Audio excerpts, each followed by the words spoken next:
nome do Pai, do Filho e do Espírito Santo. Amém.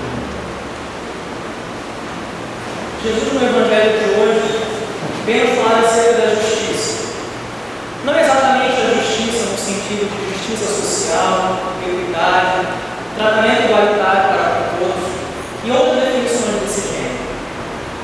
Ele veio nos falar sobre a justiça no sentido mais particular e pessoal. Alguns poderiam chamar essa justiça de santidade. Mas antes de Jesus começar a tratar sobre o que é ter uma vida santa, justa, reta, ele deixa claro que essa justiça deve ser maior do que a dos fariseus. Ainda hoje se fala muito sobre os fariseus, estudiosos da lei de Moisés, conhecedores da verdade divina, aqueles que ensinavam ao povo a palavra de Deus. Pessoas muito preocupadas com a letra da lei, com aquilo que a lei dizia, em seus minuciosos detalhes. Hoje, a gente ainda costuma identificar esses fariseus entre os cristãos e os chamamos fundamentalistas. Mas o que seria uma justiça superior à dos fariseus? Como ter uma conduta mais correta do que a deles e mais, de uma forma mais ousada? Podemos realmente nos considerar melhores do que os fariseus?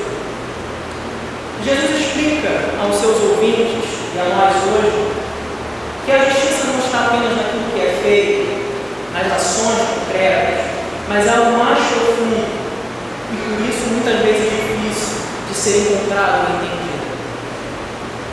Ouvir e seguir o mandamento de Cristo não é seguir uma lista de regras minuciosa e pesada. É necessário que a santidade cristã seja algo interno, algo feito dentro de nós, do nosso espírito. Ser cristão não é simplesmente ouvir as palavras de Jesus e cumpri-las como se fosse algo distante, mas é o resultado de encontrar-se com a pessoa de Jesus, com o que Ele fez, não só com o que Ele disse. Seguir a Cristo é ser moldado por Ele, pelo seu modo de agir e certamente pelo seu modo de sentir. Jesus está falando sobre as intenções por trás daquilo que se faz ou se deixa de fazer. Assim como nós hoje oramos no momento da confissão, nós pedimos perdão também por aquilo que deixamos de fazer. Jesus começa então a explicar algumas leis, como exemplo verdadeiro, e ele não está falando simplesmente daquilo que pode ser feito, mas daquilo que nós, antes de fazer, sentimos e produzimos em nosso coração. Dessa forma, matar não é simplesmente tirar a vida de alguém, literalmente. Ter ódio, raiva, rancor, já nos faz estar à beira do inferno. A verdade é que uma palavra dita contra alguém já pode matar e lançar o ofensor como um depósito de lixo moral. Nos versículos que estão à volta do texto do Evangelho de hoje, Jesus fala que uma pessoa que se polemiza com o seu irmão e o acusa pode ser lançado no inferno ou na gehenna, que é a palavra grega utilizada no texto, para o vale de Inom, que ficava fora de Jerusalém, abaixo das muralhas, e servia como um depósito de lixo em que queimava fogo dia e noite. Jesus diz que fazer essas coisas, ou antes pensar, já pode nos fazer estar à beira dessa situação. E ele ainda conclama aos seus ouvintes que é melhor arrancar uma das mãos do que ser jogado inteiro no lixo. A definição de adultério também é algo que vai além do ato sexual fora do casamento. O simples desejar cometer o ato ilícito já é um erro, já foi o adultério cometido no coração. Assim nós também podemos quebrar a confiança de alguém, mentir, ou até mesmo prometer algo que não temos a intenção de fazer. Não é à toa que Jesus diz aos que ouviram naquele momento: a palavra que sai de nossa boca deve expressar aquilo que está dentro de nós, seja sim ou não, mas que seja verdade. Nós já sabemos que a caminhada cristã, com a vida no céu, não é um caminho de regras, de deveres vazios de significado, como eu já coloquei. Mas sim, o Senhor nos chama a muito diferente. A primeira leitura do Eclesiastes que nos lembra que há dois caminhos a seguir, há duas formas de agir, e que a culpa pelos nossos desvios não é de Deus. Da mesma forma, no Salmo, o poeta diz que ele deseja seguir as palavras de Deus, mas guarda o coração para que não peque.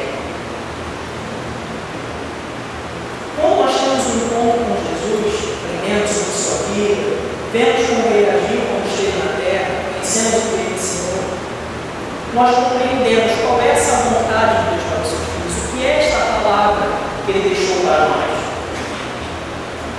No decorrer do Sermão da Montanha, de onde foi extraído o texto do Evangelho de hoje, Jesus deixa claro que o cumprimento da lei de Deus é um amor, inclusive aos inimigos. É claro que é algo muito fácil de ser dito e é repetido muitas vezes. Nós ouvimos isso domingo após domingo, celebração após celebração. Mas o problema, então, está justamente na prática desse amor. O discurso é frequente.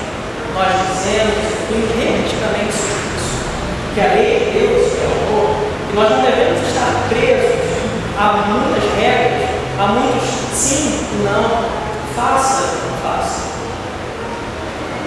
Nessa caminhada cristã, nós corremos um risco de primeiro parecer divertido, simplesmente continuar a repetir a lei. Não roube, não adultere, não minta, não coma isso, não beba aquilo, não vá a tal lugar.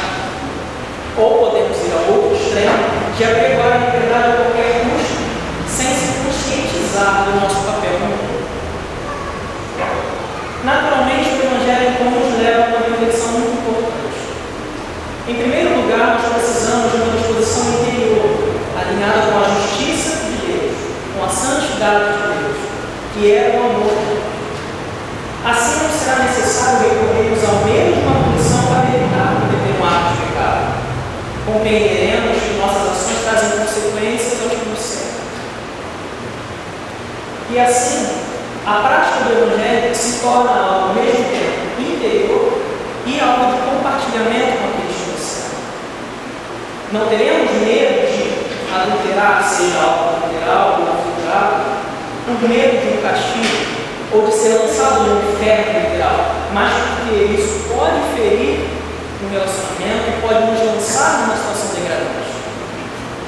Nós passamos também, quando entendemos isso, de uma visão egoísta a uma noção de que somos parte da mesma família. Como Paulo fala aos Coríntios, que a igreja estava dividida, ele diz: nós somos um em Cristo. Ser um em Cristo, como eu já disse, não é simplesmente repetir o que ele fala. Nós vimos aqui todos os domingos, ouvimos a palavra, comungamos o corpo do sangue de Cristo. Mas será que nós de fato estamos sendo Cristo, aquele de quem ouvimos, aquele que consumimos domingo após domingo? Quando a nossa ideia de justiça se transforma, naturalmente o nosso testemunho se transforma. Entendemos que nossas ações podem esconder uma intenção do pecado, podemos ter uma vida de aparente retidão, mas pecando repetidamente em nossa mente e em nosso coração. Mas Deus julga o mais íntimo do nosso ser e olha o que ninguém mais pode ver. E é por isso que Jesus chama os seus discípulos a uma reflexão interior. Porque de dentro de nós, antes de fazermos algo, saem as intenções, sejam boas, sejam ruins. O segundo passo, então, é partirmos da prática. Desde situações cotidianas mais simples aos grandes conflitos, nós podemos e devemos mostrar os valores de Cristo que habita em nós e que age através de nós. Jesus podia sim se manifestar como os fariseus seguiram, porque, além de ele saber que não necessariamente as suas intenções eram retas, Jesus agia diferente. Por isso que ele podia atacar, por isso que ele podia veementemente acusar as suas ações injustas. E nós? Será que temos tanta propriedade para falar assim dos fariseus? Na forma que Jesus tratava os rejeitados, nas ações de vivificação do ser humano, naquilo que ensinava, nos milagres que realizou. Foi dessa forma que o Filho de Deus deu o exemplo para que seus discípulos seguissem. Então, se queremos cumprir a vontade de Deus, não basta falarmos dele, precisamos agir com ele. Se a vossa justiça não for maior que a justiça dos mestres da lei, dos fariseus, vós não entrareis no reino do céu. Foi o que disse Jesus. Passemos então à prática daquilo que alguns de nós, alguns anos, alguns de nós estamos na igreja desde que nascemos, fomos batizados, comungamos, aprendemos. Mas nós precisamos praticar essas coisas não como um meio de alcançar o reino do céu, como se fosse uma forma de merecer isso. Isso já deve ser já o resultado da transformação interna de nós. Uma consciência de que nós já fazemos parte desse reino. E, portanto, o mais natural deveria ser agir como cidadão desse reino. Naquilo que ainda precisamos mudar, nós pedimos que Deus continue trabalhando em nossas disposições, a fim de que elas se alinhem com a sua vontade. Mas também não podemos esquecer que nós já sabemos muito o que devemos fazer. A partir de onde cada um de nós está, o reino de Deus pode se manifestar. E em vez de nos preocuparmos apenas em alcançar o reino do céu, nós podemos começar a tornar mais presente o reino de Deus entre nós. E assim, em vez de apenas praticar a justiça, nós seremos a justiça de Deus